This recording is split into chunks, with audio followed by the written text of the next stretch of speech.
30 सितंबर 2024 की सुबह फैसलाबाद की तहसील जड़ावाला के एक छोटे से गांव में कुछ खुशियों की गूंज थी। ज़ियारत बीबी और अनवर बीबी उम्र के इस सन में भी अपने दिल के नूर के साथ अल्लाह ताला के घर जाने की खुशी में नहा रही थी। उनके चेहरों पर सुकून और दिल में उम्मीद के रंग थे, क्योंकि आज वो उम्रे के लिए रवाना होने वाली थी। दोस्तों, ये खुशी सिर्फ दो खवातीन तक महदूद नहीं थी। उनके साथ करीबी रिश्तेदार नैयर अब्बास, इमाम मस्जिद मोहम्मद रियाज और उनकी अहलिया शमीम बीबी भी इस सफर में शामिल थे। ये पांचों अफराद सादा दिल और नेक नीयत रखने वाले लोग उस दिन की रोशनी में अपने मुकद्दस सफर के ख्वाब देख रहे थे, और इस सब के पीछे मुबैना तौर पर मुकामी जमींदार सद्दाम हुसैन की कफालत थी।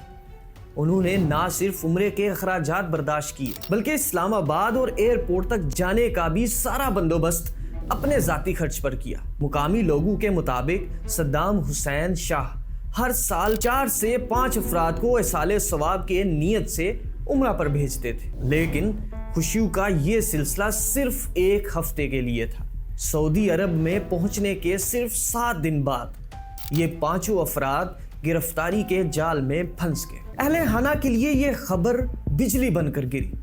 5 माह की घबराहट के बाद 17 फरवरी 2025 को सऊदी अदालत ने इन पर मंशियात स्मगलिंग का इल्जाम आयद करते हुए हर एक को 25 साल की कैद सुनाई। इब्रार हुसैन, ज़ियारत बीबी के बेटे, इन्होंने एक इंटरव्यू में बताया कि 30 सितंबर की सुबह इनकी ख्वाहिश थी कि वो अपनी वालिदा को इस्लामाबाद एयरपोर्ट तक छोड़कर अलविदा कहें, मगर सद्दाम हुसैन ने उन्हें ये करने से रोका। और उनके अल्फाज कुछ ये थे कि आप लोगों को इस्लामाबाद आने जाने का खर्चा करने की आखिर ज़रूरत ही क्या है? हम अगर इनको इसाले सवाब की नीयत से उम्रा के लिए भेज रहे हैं तो इस्लामाबाद में भी इनको कोई तकलीफ नहीं होने देंगे। उसके बाद इसरारुल्लाह नामी शख्स इन पांचों अफराद को गाड़ी में लेकर इस्लामाबाद रवाना हुआ और उन्हें एक होटल में ठहरा दिया गया। अगली सुबह उन पांचों ने अपने घरों को फ़ोन किया और बताया कि वो खैरियत से पहुंच गए हैं और अगले दिन जद्दा रवाना होंगे। और फिर एंट्री हुई एक गुल खान नामी शख्स की, जिसका तारुफ सद्दाम हुसैन के दोस्त के तौर पर करवाया गया। गुल खान ने पांचों अफराद को नए जूते, कपड़े और गिफ्ट पैकेट दिए। इब्तदा में उन्होंने ये लेने से इनकार किया, मगर सद्दाम हुसैन ने फोन पर ताकीद की कि मैं आप सबके लिए इतना कुछ कर रहा हूं, तो क्या आप मेरे दोस्त का इतना सा काम नहीं कर सकते? अगली सुबह पांचों अफराद फ्लाइट नंबर PF 718 के जरिए सुबह 6:10 पर जद्दा रवाना हुए। इब्रार ने इंटरव्यू में यह भी बताया कि जद्दा पहुंचने के बाद वालिदा से कोई राब्ता नहीं हुआ। 6 अक्टूबर की सुबह को फोन आया। ज़ियारत बीबी ने रोते हुए कहा कि पुत्र, मैं जेल से बात कर रही हूँ। हमें जो गिफ्ट पैक दिए गए थे उनमें मंशियात थी, यहाँ तक के जूतों के तलवों में भी मंशियात छुपाई गई थी। दोस्तों, सऊदी हुकाम ने पांचों अफराद से 5 किलो 500 ग्राम मंशियात आइस बरामद की और इन्हें फौरन हिरासत में ले लिया। जब ये खबर घर पहुंची तो अहले खाना के पांव तले जमीन ही निकल गई। सदमा और खौफ के बीच इब्रार हुसैन और अहले खाना फौरी तौर पर सद्दाम हुसैन के घर गए।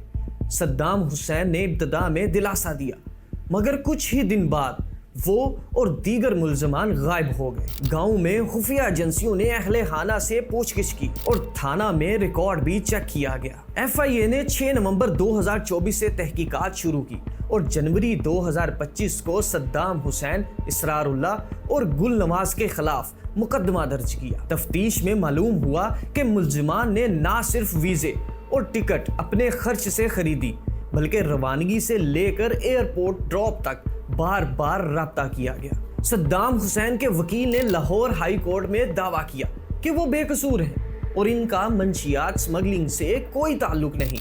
उनका कहना है कि सऊदी अरब में जो कुछ हुआ वो इनकी लाइल्मी में हुआ। ताहम FIA के मुताबिक तफ्तीश के दौरान ये बात सामने आई कि सद्दाम हुसैन ने पहले भी लोगों को उम्रे के लिए भिजवाया था और वो सब वापस आ गए थे, मगर इस बार केस में शवाहिद मजबूत हैं। वज़ीर मुमलिकत बराए दाखिला तलाल चौधरी ने बताया कि हुकूमत पाकिस्तान सऊदी अरब में कैद पांचों अफराद की रिहाई के लिए कोशिशें कर रही है, लेकिन حتمی فیصلہ سعودی قوانین کے مطابق سعودی حکومت کرے گی۔ نیّر عباس کی والدہ جمیلہ بی بی نے انسانی ہمدردی کی بنیاد پر ولی عہد محمد بن سلمان سے درخواست کی ہے کہ ان بے گناہ افراد پر رحم کیا جائے۔ دوستو، یہ کہانی بس ایک حادثہ یا جرم کی نہیں، بلکہ بھروسے، نیکی اور انسانیت کے درمیان ہونے والی دھوکہ دہی کی ایک تکلیف دہ حقیقت ہے۔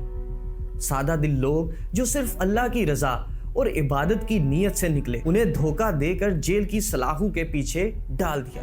یہ ہمیں سبق دیتی ہے کہ نیکی اور بھلائی کی نیت کبھی کبھی کمزور شعور اور غلط لوگوں کے ہاتھوں خطرناک ثابت ہو سکتی ہے، لیکن ساتھ ہی ساتھ یہ بھی یاد دلاتی ہے کہ انصاف اور انسانی ہمدردی کی طاقت سے ہی بے گناہ افراد کو روشنی اور آزادی مل سکتی ہے۔